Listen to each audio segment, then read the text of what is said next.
Hey everybody, sorry we got started a little late. Either my phone or the Facebook app or whatever was just acting a little cranky, so just took me a couple minutes, but we're here. And it's good to talk with you again. It's been a few weeks.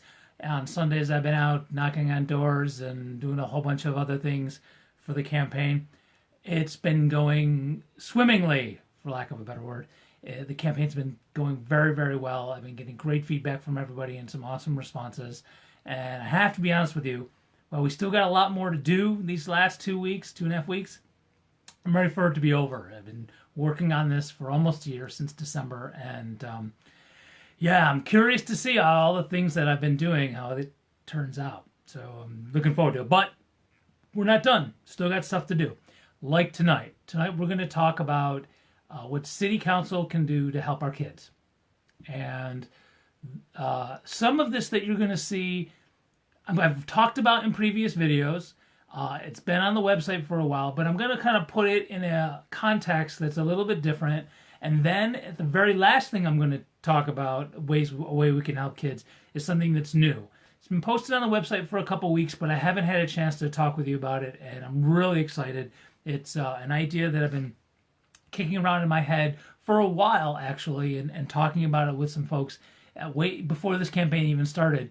And I got a chance to do some more research and write it up, and I want to explain it to you at the end, saving the best for last. So you'll have to stick around.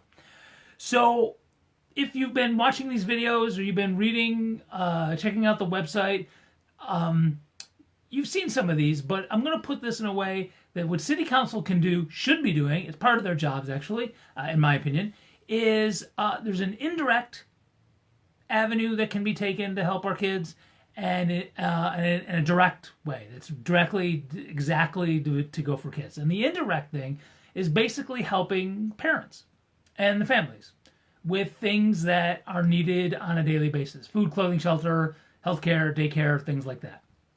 And this is we should be having anyway, just because of the type of society that we have, with all of the resources that we have managed to develop and harness and take advantage of, sometimes to our detriment, climate change. But with all the resources at our disposal, there shouldn't be anyone who's homeless, and there shouldn't be anyone who's hungry, and there shouldn't be anybody, that is walking around with holes in their shoes. And we should be able to, in some way, make it easy or just straight out provide for people to have things like food, clothing, shelter, healthcare, daycare. I'm a big fan of daycare as well. I see everybody waving. Hi, I'm just going to wave for real. I'm not going to do the digital wave, if that's all right. So an easy way, and I've been calling for this for a while, and I've been working with others on this. We have a lot of abandoned houses in the city of Rochester. And when I say abandoned, they may be owned by the city, and some of them are owned by landlords most of the time who don't even live here. They've bought them as investments, and they let people live in them for a little while until they never did anything to them, and now they're not livable anymore, and they don't care, they're not paying taxes, and they're just kind of sitting there. But technically, they still own them. And we can come and take them through eminent domain and things like that. But we should take these houses, fix them up so they're livable, and give them to working poor families. And a couple things. I've brought this up a few times, and I've had people go, well, you just want to give away free housing. Well, kinda, yeah. I mean, if you look at it, look, I pay a mortgage on my house, right? And the interest when I'm done paying this that I will have paid, it will have been more than twice, maybe almost 3 times more than the house is actually worth. And that's the system we have. But giving the houses I'm talking about to families is going to have a few effects. Okay, well, first of all, let's stay with the kids, right? It's going to solidify families, it's going to stabilize families, and it's going to make their home lives better, okay? Which is going to reduce the amount of trauma they experience in their lives. And if you don't know about trauma and the effects on the brain, particularly with children, adults as well, but particularly with children, it's lifelong. And so when we give these houses that actually nobody wanted to begin with and no one's really going to buy, and we give them to working poor, then it stabilizes kids' lives and they're able to be more productive now and down the road. So it's almost like using our tax dollars for public schools. It's an investment in our future when we do things like that. Same thing with food. Not talking about blocks of government cheese. That's really not what I mean. But if, as I've been calling for, if we take our economic development money that now we just give to rich suburban developers, that okay, I'm not gonna next week. I'm gonna get into more corporate welfare stuff next week. The money that's been going there, and instead we use for economic development on things such as urban agriculture, right? That's going to provide more healthier food for kids as well, which is also going to stabilize families, also going to help kids reduce their experiences from trauma. Because not having proper nutrition, that's traumatic.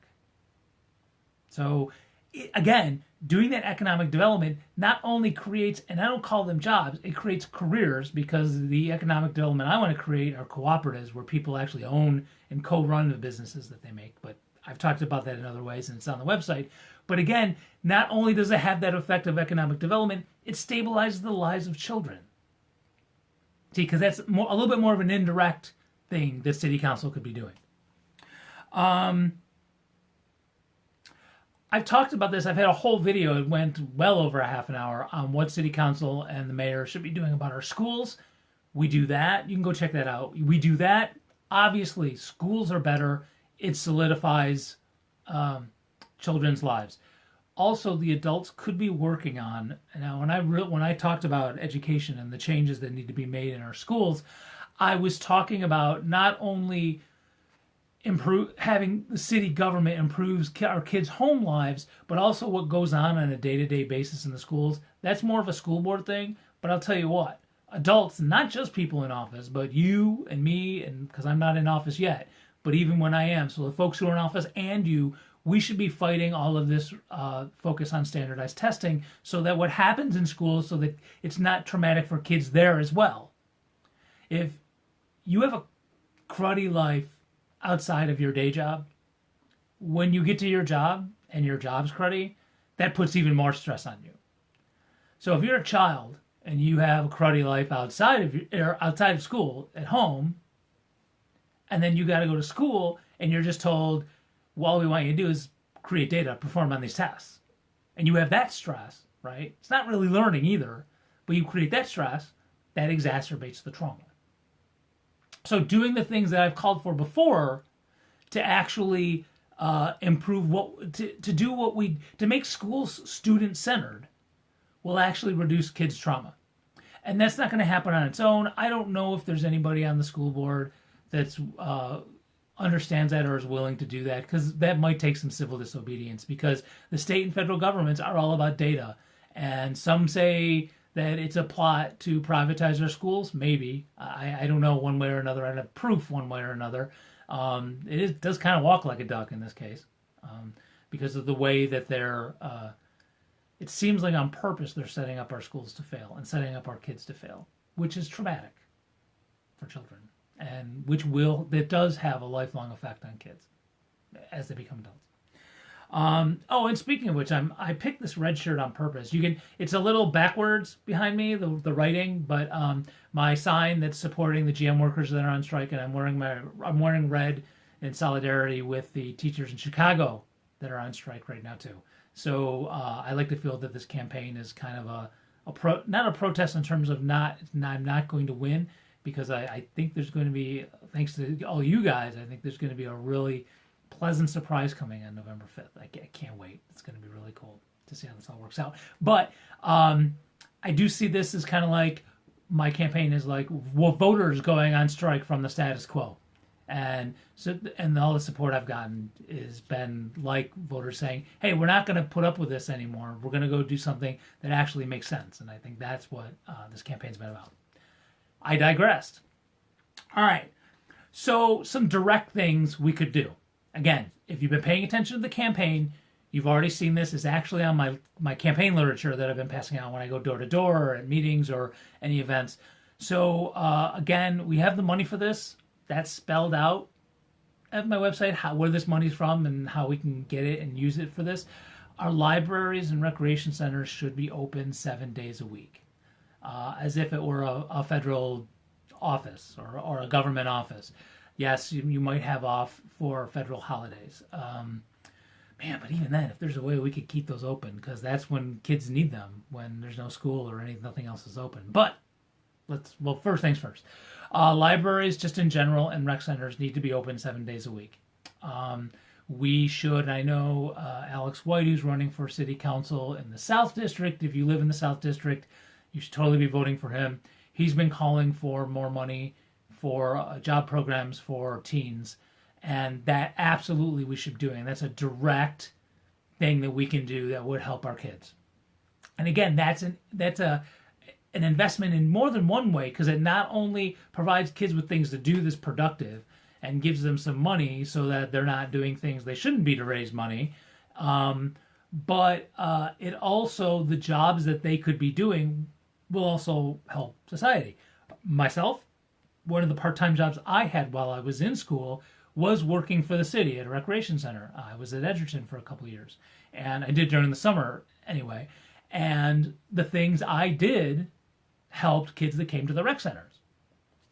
I made money, so I could help me pay my rent. And I was in my early 20s at the time, but we're still talking about teens. They get to make money, and they get to help out other kids as well. So that's win-win-win all around. But rec centers aren't open on weekends that much, and neither are the libraries that much. That's ridiculous. That's a travesty. Again, the money we use that we have this money, is an investment in our community, and it directly helps kids.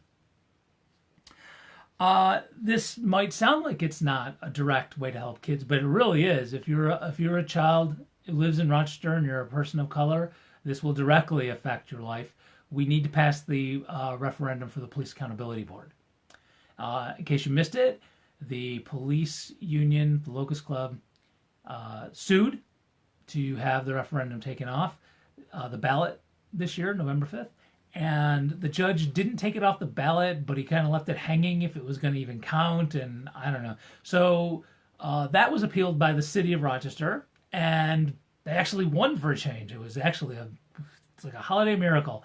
But I kid a little bit, but this is really a good thing. So it's going to be on the ballot. It's going to count. You should vote for it. When you go to vote for me on November 5th, flip over your ballot, because there's that referendum and there's only one. There's nothing else to do on that back side of the ballot, and vote yes. So Police Accountability Board is going to help in terms of how the police interact with people of color. I'm taking a small leap, a little jump. It's going to help how the police interact with everybody, but the real crisis is how the police, and this isn't just Rochester. I mean, if you pay attention to the news of what's going on in our country, this isn't just Rochester, but we're focused on Rochester. I'm running for Rochester City Council, and this referendum on the 5th is for the Police Accountability Board in Rochester. So that's what we're dealing with. And teens as well. If you talk to a teen of color in the city and you ask him if he's had any negative interactions with the police, not on their account because they were doing something wrong, but just police, a lot of times they've done studies, and police see black male teens as being older than they actually are, and they treat them accordingly. The law we have where you have to have a bell on a bicycle in the city, cops only check on that and only mess with people who don't have bells when they're people of color, and a lot of times it's teens. And this Police Accountability Board will temper that. If someone decides to do that, then the teens and their parents and their family have some recourse. They can go to the Police Accountability Board. And this should, in a large sense, hopefully take care of that a little bit, or at least reduce it dramatically. That will directly help our kids' lives. That will directly reduce the amount of trauma they experience while living in Rochester. And so voting for the Police Accountability Board referendum, voting yes, on November 5th is what we need to do. It's a huge step to helping kids in our city. Okay, here it comes. The idea that I've been excited, and to be honest with you, when I decided to run last year, I knew this was going to come out. I knew I just had to do some more research, and I was very excited about this. I'm hoping people start talking about this so that whether I win or lose, at some point this is going to happen. Whether it's me leading the charge on this or somebody else, I hope this actually happens. So, not my idea. It's something I read in my travels and my intellectual travels.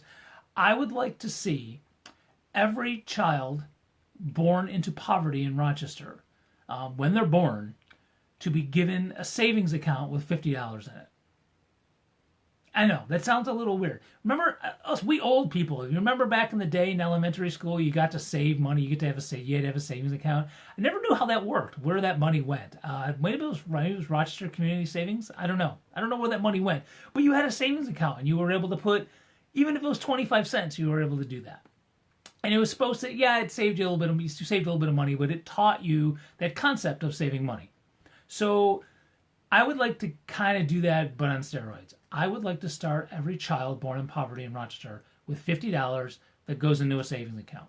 Now, I would like that savings account to be in one of our local credit unions. Okay? So we would need to sign up all the credit unions who'd be willing to participate. It's a pretty big endeavor, especially as time goes on, as years go on. It's going to be a big endeavor. Not so much financially, which I'll get to in just a second. Eventually, I would like to see a city bank, a public bank, not Citibank, a bank that's municipally owned and run. That's what I mean. SITY bank. And money, these savings accounts would then go through this. And the reason is, well, so let me tell you how the savings accounts are going to work. So from that $50, from the day the child is born to the day they turn 18, or even just we graduate from high school, however we want to do that. And again, super specific details we can work out. They cannot take that money out. Now, if they become emancipated, when they're 16, again, that's one of the details we can work out. When they hit 18, they can take the money out in an interest-bearing account to start a business, go to school, go to college, trade school, or to buy a house. 3 things that are wealth-building activities. And you're like, Dave, just $50? No. Okay, the kid and parents and family members, and I have some other ideas on how money can get into these accounts as well. You can add to the accounts, and all that's going to continue to bear interest. And you'll always know how much you have. You can check it online. We can design an app for that and all that jazz. You can chip in your neck. You can just pop it into your brain or something. I don't know. By that time, we may have that technology. But however that works, that money will accumulate, and you can put money in there. If a teen has a job, they can have direct deposit. Part of it go right into that account, even if it's $5 a paycheck, whatever. And that would be an interest bearing. And I would like to see the interest at least at 2%, like it used to be. Now it's like less than 1% interest. We can do that, especially with the percentages of loan percentages for interest. I mean, for this program, we could do that. Again, it's an investment in our community, particularly when this is run by a public bank. So we can totally do this. So this is it's a long-term idea. So a child born, like say this year, a child born today that gets that $50 obviously isn't going to do anything with it until they're 18, right? So it's a long-term thing.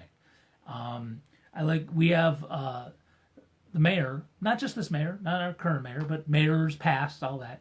They have the mayor's ball, and it's a huge fundraiser for campaign coffers.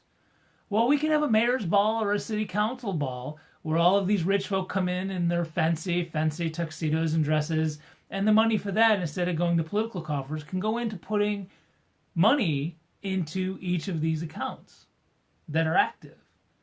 So that, when you split it up, it may end up being only $5 a person, but that's okay. That's fine. They're putting money in. Maybe their family, maybe a grandmother or grandfather is putting in a couple bucks here and there. I mean, literally a couple bucks. It doesn't have. These are families in poverty, but that money will add up, and it bears interest, and over 18 years of a little bit here and a little bit there. Always with that eyes on the prize of some wealth-building activity once 18 comes around. And 18 comes around, they don't even have to use it then. If they're not ready to open a business, they're not going to go to a college, it can sit there, keep gaining interest. That's totally fine. And then down the road, when they're ready to buy a house, they're ready to, start a business, whatever. I would like to see the money that's in there not be used toward being accounted for financial aid, and that's something we'd have to work out with the federal government, probably in some way the state, because they're involved in everything. But I'd like to do that too, because I've thought about this and all the things that could happen. What happens if this happens? What if a kid dies before they're 18? What happens to the money? I don't quite have an answer to that. I think we need to put our heads together and work that out. But stuff like that, we need to make sure there's ways that parents can't get a hold of the money off from under the kids. Okay, unfortunately, there are some unscrupulous parents who would do that to their children, or out of desperation, which is a different issue. Families in desperation in terms financially, I have other ideas for them. And if you've been watching this campaign, you know that. So, to recap, my big idea that I really like, and again, this is definitely indirect and a long-term solution to help our children, right? Okay, is to a $50 savings account for every child born in poverty in Rochester. And that is good for them. If they move out of town, they can still put money into it. That money's still there. They're not taking it out until they're 18. So that's all there is to it.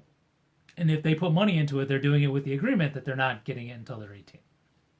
So we have some indirect ways of helping kids, right? Because let's put it this way.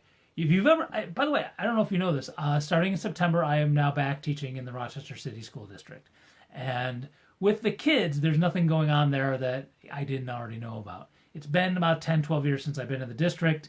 As usual, it's the adults that are mucking things up. But if you've been in the city school district or you're doing anything with kids who live in the city, you know that we're putting our kids through the ringer. We're building all these apartments downtown that nobody in poverty is ever going to see, anything like that. A match for the savings. Yeah, that would be great. Who would match that, Joe? I'm not sure, but that's definitely a great idea. Alex White and I were talking one day, and he was, and he wanted to put $10,000 in, which who wouldn't want that? But we don't have that kind of money. We have a lot of money that we give away for corporate welfare, but we don't have $10,000 a kid. But yeah, if there's a program, look, here's something rich people can put their money in. They want to feel like they're helping and being charitable and stuff like that. This is something they can do, okay? This is a way they can go to their fancy balls or whatever it is they need to do to make them feel important. Bring it. This is what they can do with their money, okay? Because, all right, I'm gonna really one sentence, because they didn't make their money by themselves. They made it off of us, and I'll argue with you anytime you want, just not on Facebook Live, about that issue. So again, I was recapping. So we got some indirect stuff. We're going to help families with food, clothing, shelter, daycare, healthcare, the necessities, the bare necessities, things that I consider to be human rights. Okay? And when someone says, well, free stuff, maybe, but you know what? You're paying more in taxes when these folks end up in jail because of their desperation, or that start selling or being addicted to drugs because of their desperation, whether it's financial or emotional. So yeah, I'm willing to continue to pay my mortgage with the interest to Wells Fargo, which really annoys me because I tried to get my mortgage from a credit union. Story for another time. And actually I did. They sold it to Wells Fargo. So I'm willing to continue to do that, knowing that there are working poor families that are going to have a place to live and have their lives stabilized. I guarantee you, the students I have in the city school district, their lives would be better. They will do better in school. Their long-term outcome of their lives will be better if we take these houses that are not being used, get them fixed up, and let them live in it. Okay? Starting economic development that creates cooperative businesses. We've talked about that in the past. I'm not going to get too much into the economic theory on this. Well, that's not actually theory, it's actually proven. But I would rather have adults working and owning the businesses that they work in cooperatively. Those businesses tend to stay afloat longer than single person owned businesses, many of which do last 1 year, 2 years, I think the stats show. Cooperative businesses do tend to last longer and can weather hard times better. So I would like the economic development money that we use to be on cooperative businesses. We're going to do things indirectly to help our schools. That's going to help our kids' lives in terms of reducing the trauma that they get every day by going into school. And that includes maybe even some civil disobedience to get this onslaught of testing and rote memorization kind of education to finally kill it and get it out of our schools so that kids can learn in the way that our brains actually work. Libraries and rec centers being open 7 days a week. That would be awesome. And we have the money to do that. We just choose not to. And then, the Police Accountability Board, voting and passing that referendum on November 5th. Please make sure you do that. That will benefit our kids as well. And finally, I'm calling them idea, but it's really not. There's books on this, and you can subscribe. I'm on the e-newsletters that I get on things like this, on this stuff all the time. So this is not my original idea. Children's savings accounts that start off with $50 and go through to 18. And like Joe's talking about, a match for the savings account, $10 for every $100 saved up. We could do that with city money, but I think we can find some grants, and we can have people at City Hall working to raise that kind of money through grants as well as from the city money that we have. So yeah, that is actually a really good idea, Joe. I'm stealing that idea. Okay, but I'll give you credit. It's all good. We have it here documented. All right. It is my intention. I'm going to be back next Sunday, and next Sunday, if you could, I would like you to get some friends to watch this next week. And the reason is, I'm going to make my big pitch why you should vote for me on November 5th, or early voting if you're doing early voting. I'm going to talk about stuff I'm trying to do. I'm going to talk about the political landscape in Rochester, and I'm going to look into our future in both politically, economically, and why. And I'm going to, again, use this line that Rosa Clemente used years ago, and why the Green Party is not an alternative, that it's now the imperative. And she was talking about that nationally at the time, but it's even more relevant. That saying is even more relevant now in Rochester. And I'm going to do that next week. So Sunday at 7 o'clock, I'm going to come back, and that's going to be my big pitch. So if you have someone who is just, I can't vote for that guy, that's stinking filthy green, I can't do that, I always vote for the same party all the time, and just have them watch. Even if they come in deciding, nope, no way I'm voting for that guy, that's totally cool, because I would like to just kind of have a conversation with folks about why it's time to do something a little bit different. And that's going to be cool. So this video is going to be saved here at the Facebook, on the Facebook page. So you can keep, David, you can keep commenting on stuff that I've said as you watch it. I'm also going to post it on YouTube and then embed it at the website so folks can comment on YouTube as well. And feel free to spread it around so that other people can comment and give some ideas. Like Joe had an awesome idea that I'm taking and I'm going to incorporate into this idea of the children's savings account. And I will, if he wants, I'll put a footnote that says this came from the Facebook thing from Joe. But I will update that's on the website. So check this out, spread it around if you don't mind. Because again, whether I win, lose, or draw on November 5th, I want these ideas to continue. Whether I'm going to continue running for office or not, I want folks who are in office to pick these ideas up and run with them. It doesn't have to be just from me. Hopefully I will have something to do with them, whether it's in office or not. But the more we spread this stuff around, the more people are going to be talking about it, and the more decision makers are going to, just like I took these ideas from other people and adjusted it for my way of thinking, other people can do that too. And we've done that. Green Party people have done that before in Rochester. We wouldn't have owned Rochester, that thing. Again, public appearances. Yes, it was in my email, David. Which, by the way, David, your email bounced. That's why you didn't get it. So I will give you quickly. Wednesday, 7 o'clock, I'm going to be at the ABC Neighborhood Association meeting along with my opponent. They've invited both of us to come and speak there.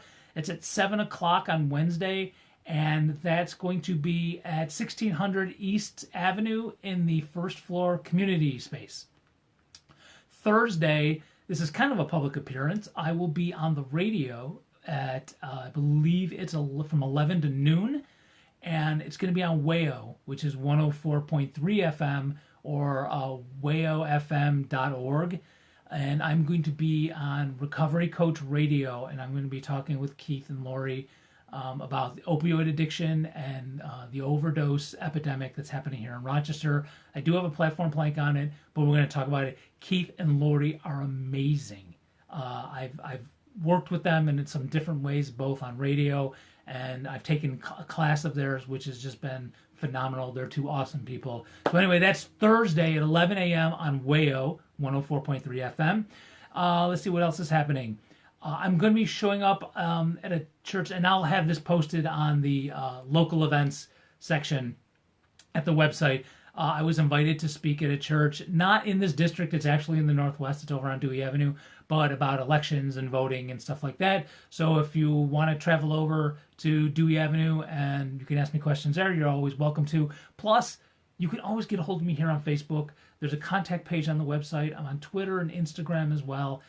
There's an email address there, which is basically dave@daveforchange.org, and even a voicemail. You can leave a message and I will definitely call you back. And that phone number, you can text me as well. If you're a big texter, that's totally cool. You can text me at that number as well. So I am always available for folks. And you can get a hold of me and ask me questions and critique the stuff that I'm doing.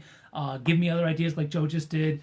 And I appreciate all of it. And in fact, every time when I talk to people, when I go door to door, I ask them to take a look at the stuff that I'm doing and give me feedback on it, just like I do with you. Thank you for tuning in. Whether it's live or you're watching this later on Facebook or YouTube, I really appreciate you taking the time to listen to me ramble. And I hope some of the stuff that we're talking about makes a little bit of sense, gets a dialogue going, whether it's with me or somebody else, and we start doing some stuff that's really proactive and humanistic and really focuses our city and our resources on helping everybody, not just folks who already have or people who we want to move here. I want to start having our local government work for people who live here right now. Okay, I'm going to go. As a teacher, I actually need to call some parents, so I need to do that before it's too late. Thanks for tuning in. I'll be back next Sunday, but I'm going to see you online and out in the streets all week. Until next time, take care.